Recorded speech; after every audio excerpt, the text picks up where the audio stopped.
আমরা এই বামপন্থকে শুনতাম যে বামপন্থ বলতো ধর্ম আপিনের নেশা। যারা মুসলমান কমরেড আছে, আমার যখন কমরেড রেজ্জাক মোল্লা তিনি তখন বামপন্থের মন্ত্রী ছিলেন, তিনি যখন হজে যেতে চাইলেন বাধা সৃষ্টি করলেন। আবার বামফ্রন্টের মন্ত্রী সুভাষ চক্রবর্তী তারাপীঠে পুজো দিতে গেলেন, সেখানেও বাধা সৃষ্টি করলেন। অর্থাৎ বামফ্রন্ট বলতো যে ধর্ম আপিনের নেশা, অর্থাৎ বামফ্রন্ট করলে কোনো ধর্ম মানা যাবে না। আজকে আবার আপনার মুখে শুনতে পাচ্ছি যে তৃণমূলের বিধায়করাও ওই বামফ্রন্টের মতো রীতি ধরেছে। যিনি বলেছেন তিনি একজন সনাতন ধর্মী, তিনি মুসলমান না, যে দেবদেবী মানবেন না বা পুজো আর্চা মানবেন না। আমি সেই যে ব্যক্তি বলেছে আমি তাকে বলতে পারি যে তোমার যদি রাম মন্দিরে এতই তোমার গাত্র দাও, তাহলে তোমার বয়স শাঁখা সিঁদুরটা তুলে দিয়ে বড় ধর্ম কিছু নেই। এটা করতে পারবে? নিজের বউকে শাঁখা সিঁদুর পরাবে, সব কিছু পরাবে, আর রাজনীতির আঙিনায় তখন রাম মন্দির অপবিত্র। যদি রাম মন্দির অপবিত্র হতো তাহলে ভারতবর্ষের বুকে এত রাম রাম করে চিৎকার হতো না। আর মুসলমান ধর্মের আমি বলে দিচ্ছি, যারা মুসলমান ধর্মের, আমি being a advocate Ali Afzal চাঁদ, আমি সৈয়দ বংশের ছেলে। যেমন চ্যাটার্জি মুখার্জি হচ্ছে হিন্দু ধর্মের ব্রাহ্মণ, ঠিক সেই রকম মুসলমান ধর্মের ব্রাহ্মণ আমরা সৈয়দ বংশের ছেলে। ইসলাম বলছে 1,24,000 ভগবান প্রেরিত দূত এসছে, 1,24,000-এর মধ্যে শেষ হচ্ছে নবী। কিন্তু 1,24,000 কি শুধু মুসলমান ধর্মে এসছে? না, কারণ আপনি যীশু খ্রিস্টকে যাকে দেখেন, মুসলমানরা তাকে বলে ঈসা সাল্লাম। ঠিক এইরকমভাবে ভগবান প্রেরিত দূত যদি রাম হয়, তাহলে ইসলাম বলছে নিজের ধর্মকে যতটা শ্রদ্ধা ব্যক্তি করবে, ভগবান প্রেরিত দূত বা অপর ধর্মকেও সমান শ্রদ্ধা করবে। তাই আমরা মনে করি যে যিনি বলছেন উনি নিজের ধর্মকে কলঙ্কিত করছেন এবং সনাতন ধর্মকে কলঙ্কিত করছেন। আরে কার কথা বলছেন? হ্যাঁ, ওই জেলখাটা আসামি, হ্যাঁ, যে নাকি প্রথম পিজন ভ্যান বাজিয়ে বলেছিল মমতা ব্যানার্জি চোর, যে নাকি বলেছিল তৃণমূল চোর, এই সারদা নাওদার টাকা কালীঘাটে আছে, সেই লোকটি যখন টিভির স্ক্রিনে এসে বক্তব্য রাখত, তৃণমূলের হয়ে ব্যাটিং করত, তখন যারা সাধারণ দর্শক তারা টিভিটাকে বন্ধ করে দিত, যে ওই চোরের মুখ দেখার থেকে না দেখা ভালো, কারণ ও মালটা একটা অপয়া মাল। তাই ও যে বলছেন পদত্যাগ করেছে, আর পদত্যাগ যদি গ্রহণ হয়ে থাকে তাহলে তৃণমূল একটা চোরকে তাড়ালো, এটাই বুঝি। বাংলার বুকে শিক্ষার যে দুর্নীতি এবং প্রকৃত যারা চাকরি প্রাপক, সেই দৃষ্টান্তকারী রায় দিয়ে উনি সর্বস্তরের মানুষের কাছে গ্রহণযোগ্যতা এসে গেছে। এবং উনি যখন একের পর এক রায় দিচ্ছিলেন, বর্তমান রাজ্যের শাসক দলে বুকে কম্পন ধরিয়ে দিয়েছিল। তাই ওদের নন ম্যাট্রিক এবং জেলখাটা আসামি কুণাল ঘোষ, সেই কুণাল ঘোষ এই জাস্টিস এর বিরুদ্ধে তির্যক মন্তব্য করছিল। এবং এই শাসক দলে বহু মন্ত্রী বলছিল অত যদি হিম্মত তা ময়দানে এসো, এই যে প্রপোজ ময়দানে এসে লড়ো। তাই বিচারপতি জাস্টিস গঙ্গোপাধ্যায় তিনি প্রেসের কাছে বিবৃতি দিয়ে বলেছেন যে আমি এই বিচারপতি থেকে অবসর নেব। হয় না, এই কারণে এই হাইকোর্টে যারা মামলা করতে আসে তাদেরই বিচার হয়, কিন্তু এই যারা মামলাকারী তাদের বাইরে বৃহত্তম জগৎ আছে, সেই বৃহত্তম জগতে উনি মাঠে নামতে চলেছেন। কিন্তু সেই কারণে আজকে জাস্টিস গঙ্গোপাধ্যায় ওনার যে পাটলি মামলা আছে, কারণ আপনারা দেখেছেন এই জাস্টিস গঙ্গোপাধ্যায় বলেছেন যে শাসক দলের যারা চৌর্যবৃত্তি করে, অর্থাৎ যারা চুরি করে খায় এবং চুরি করে গাড়ি বাড়ি নীল আলো, সবুজ আলো, লাল আলো গাড়ি চড়ে এবং তাদের ব্যাংক ব্যালেন্স করেছে, তারা মহামান্য সুপ্রিম কোর্টে এই বিচারপতির বিরুদ্ধে গিয়ে তারা অ্যাপ্লিকেশন করে বিভিন্ন সুপ্রিম কোর্টের কপিল সিব্বলের মতো বিগ উকিলকে 5 লক্ষ টাকা ফি দিয়ে সেই সমস্ত উকিলকে দাঁড় করিয়ে তারা এই বিচারপতি গঙ্গোপাধ্যায়ের হাত থেকে বিভিন্ন বিচার যাতে সরে যায় তার সুব্যবস্থা করেছিল। সেই কারণে বিচারপতি গঙ্গোপাধ্যায়ের হাত থেকে অনেক মামলা সরে গেছে। আলটিমেট লাস্টলি উনি লেবার ডিপার্টমেন্টের মামলাগুলো পেয়েছিলেন আর পার্টলি কিছু ছিল। সেই সমস্ত কারণে আজকে বিচারপতি গঙ্গোপাধ্যায়ের আর 5 মাস বাকি আছে, তাই উনি মনে করলেন যে আমি রেজিগনেশন দিয়ে বৃহত্তর জগতে নামব এবং যারা আবেদন করেছে ময়দানে দেখা হবে, তাদের উচিত শিক্ষা দেওয়ার জন্য উনি ময়দানে নামছেন। আমরা যেটা খবর পাচ্ছি যেটা যে উনি যদিও মুখে বলেছেন যে সিপিএম, কংগ্রেস, বিজেপি, ছোট ছোট দল এরকম না বলেছেন, কিন্তু আলটিমেট যেটা আমরা খবর পাচ্ছি যে উনি ভারতীয় জনতা পার্টিতে যোগদান করবেন এবং উনি এমন একটা কেন্দ্রে দাঁড়াবেন যেখান থেকে উনি জিততে পারেন।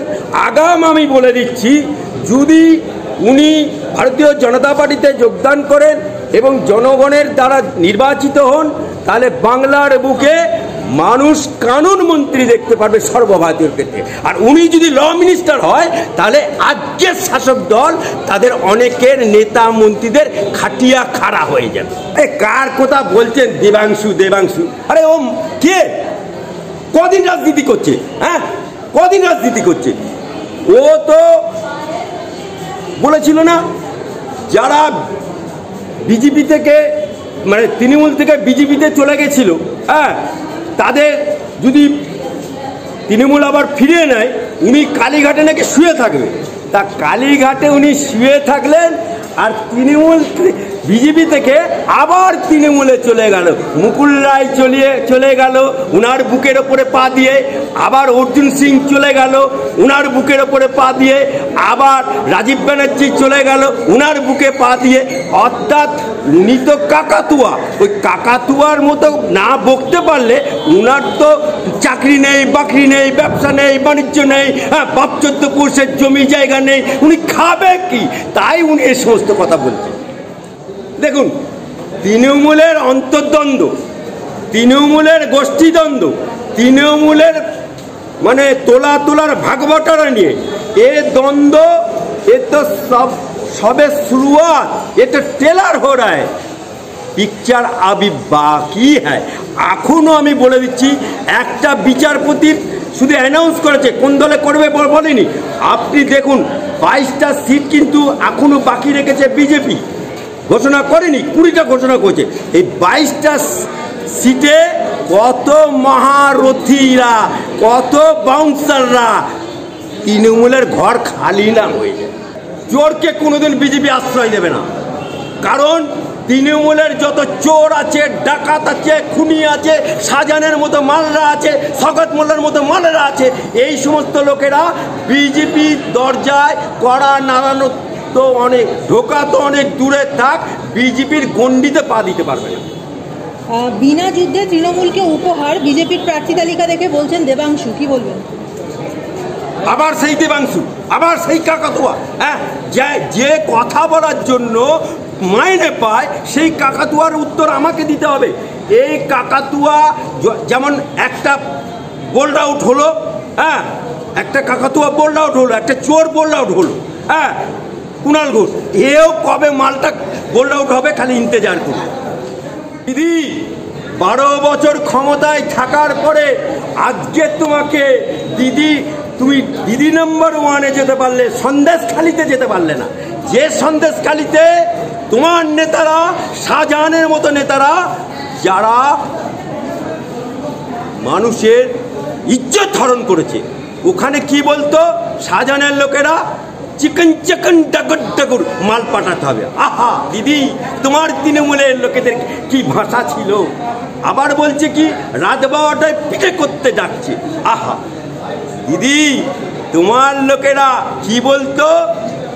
দিদির যদি তুমি লক্ষ্মী ভাণ্ডার পেতে চাও, কন্যাশ্রী পেতে চাও, ইত্যাদি ইত্যাদি যদি পেতে চাও, তাহলে দাদার ডাকে চলো, পার্টি অফিসে চলো, রাত 12টায় চলো। না গেলে বলতো কি তুলে নিয়ে যেত।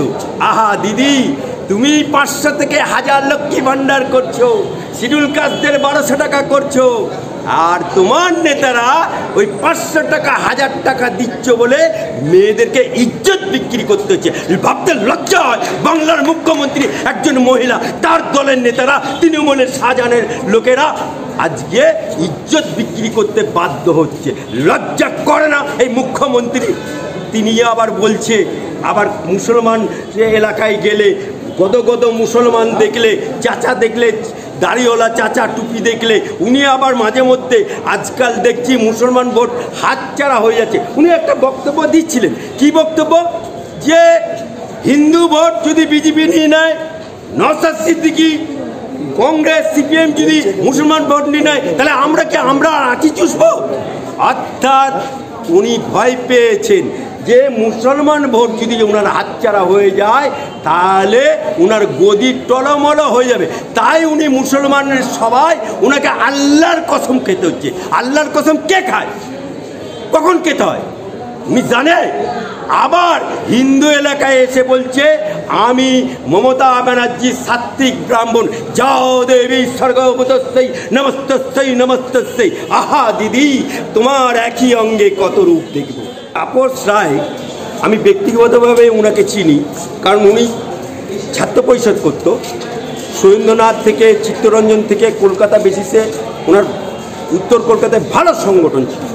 কিন্তু আজকে যে কুণাল ঘোষ, যিনি ওনাকে বোঝাতে গেছিলেন, তা জেল খাটা আসামি, যা না ঘরকা না ঘাটকা, হ্যাঁ, যে নাকি কিছুদিন আগে মমতাকে চোর বললো, যে বলল তৃণমূল চোর, সেই লোকটি চোর যদি কারোর বাড়িতে যায়, আমার তাপস রায় মানে ভালো বলে ওকে গেটের দরজা বন্ধ করে দেয়নি। কারণ ওই লোকটি যেই কোনো বাড়িতে যদি করে না রে, লোকে ভাববে চোর এসছে, দরজা বন্ধ করে দেয়। আরে উদয়নগাঁও তো ছিল ফরওয়ার্ড ব্লকের মাল, হ্যাঁ, ও তো করতো ফরওয়ার্ড ব্লক, ওর বাপ করতো ফরওয়ার্ড ব্লক। আর সেই ফরওয়ার্ড ব্লক থেকে যখন তৃণমূল ক্ষমতায়ন হলো, কাতলা মাছ দেখেছেন? কাতলা মাছ, ঠিক কাতলা মাছের মতো উনি টপাং করে লাভ দিলেন। কোথায় না? শাসক দল তৃণমূল। এরকম অনেক মাল আছে যারা তৃণমূল ক্ষমতায়ন হওয়ার পরে এই শাসক দল তৃণমূলে লাভ দিয়েছে, যেমন শাহজাহান, রেজ্জাক মোল্লা, তোমার স্বাগত মোল্লা, এরকম বাংলার বুকে বহু আছে। তা উদয়নগুয়েও এখন এই যে ভাষাটা প্রয়োগ করছে, সাংবাদিকদেরকে হুমকি দিচ্ছে, উনার বোধহয় খেয়াল নেই যে ভারতবর্ষের চতুর্থ স্তম্ভ হচ্ছে মিডিয়া। সেই মিডিয়া যদি পেছনে লাগে না, উদয়নগিয়ে বাঁচাও সাধু বাবা বলার সময় পাবে। আরে কল্যাণ বন্দ্যোপাধ্যায় নিজের দলের টিকিট পায় না, হ্যাঁ, যে নাকি ওনার তৃণমূলের দলে মিটিংয়ে মেয়েদের গাল টেপে, আর উনি কখনো কখনো এই যখন রাজ্যপালের ভবনে অভিষেক ব্যানার্জি অবস্থানে বসেছিল 144 ধারাকে অবমাননা করে, তখন উনি কি বলেছিলেন? উনি গান গাইছিলেন, হ্যাঁ। এবং আপনারা দেখবেন যে রাষ্ট্রপতি ভবনে উনি এমনভাবে অঙ্গি ভঙ্গি করছিলেন যেন বাঁদরের মতো উনি অঙ্গি ভঙ্গি করছিলেন। তাহলে ওই রকম একটা যে ওই ও তো কোনো কেসে আজ পর্যন্ত কল্যাণ ব্যানার্জি জেতেনি। এই আমাদের হাইকোর্টে আসে, আমার সাথে অনেক দেখা হয়, আমাদের সাথে বাস হয়। উনি তো খালি চেল্লাতে পারেন, কোর্টে চেল্লাতে পারেন। তাই উনি চেল্লে এই কথা বলে যদি মনে করে অভিজিৎ ব্যানার্জিকে হারাবো, তার বাপের বেটা হলে অভিজিৎ ব্যানার্জি যদি টিকিট পায়, বা অভিজিৎ ব্যানার্জি যদি ভারতীয় জনতা পার্টি হয়, যদি তুমি মনদার বাচ্চা হবে অভিজিৎ ব্যানার্জির বিরুদ্ধে দাঁড়িয়ে দেখাও।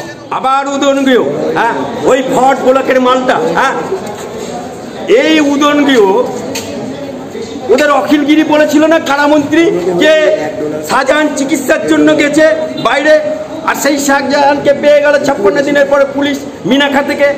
আর উদয়নগৃহ এখন শাহজাহানের পেছনে দাঁড়াচ্ছে, তার কারণ আছে। এই কারণে যে শাহজাহান সন্দেশখালীর মুখ্যমন্ত্রী ছিল, বাংলার মুখ্যমন্ত্রী মমতা ব্যানার্জি, কিন্তু শাহজাহান ছিল সন্দেশখালীর মুখ্যমন্ত্রী। সেই মুখ্যমন্ত্রী অর্থাৎ মুসলমান, সে যদি এইভাবে গ্রেপ্তার হয়ে যায়, রাকিবুর গ্রেপ্তার হয়ে যায়, এরকম পর পর পর পর মুসলমানরা যদি গ্রেপ্তার হয়ে যায়, তাহলে ওনাদের তো দলে এখনো মুসলমান ছাড়া ভোট করার লোক নেই। ভোট করবে কারা? মুসলমান। ভোট লুটবে কারা? মুসলমান। জেল খাটবে কারা? মুসলমান। সুতরাং তাই হয়তো ওই মুসলমান দরদি হতে হয়েছে, তাই এইরকম বক্তব্য বলছে।